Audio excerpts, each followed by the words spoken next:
The Nigerian military is our first and only line of defense to all enemies, foreign and domestic. If not for our military, Boko Haram would have marched on Abuja and hoisted its flag.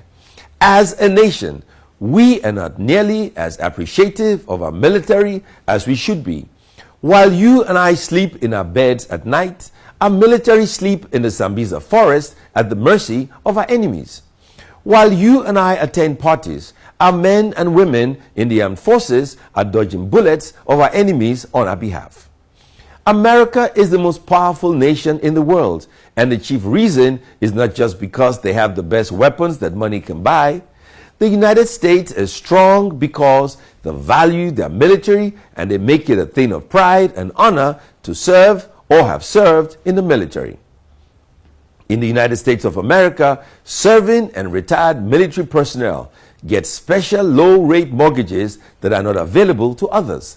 All American airports have special lounges to cater for serving and retired military personnel. The United States government also gives scholarships to military personnel who wish to continue with their education after they have completed a certain number of years in the service. I believe that Nigeria can have the best fighting force in Africa and boost the morale of our troops if we replicate the American experience.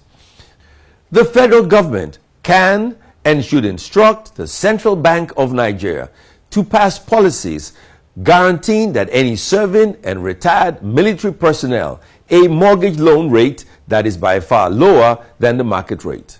Furthermore, the federal government should guarantee such loans.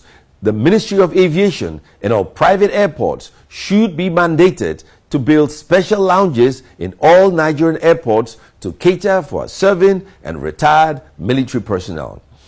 We should also make Nigerian driver's licenses and passports free for our serving and retired military personnel, because if not for them, we would have no nation to issue licenses or passports.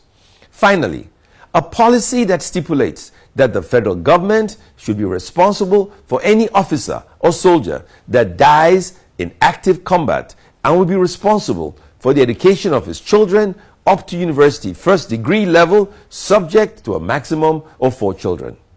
I guarantee Nigeria that if these policies are implemented, it will revolutionize our armed forces and make them so professional and effective that no army in Africa would even come close to them.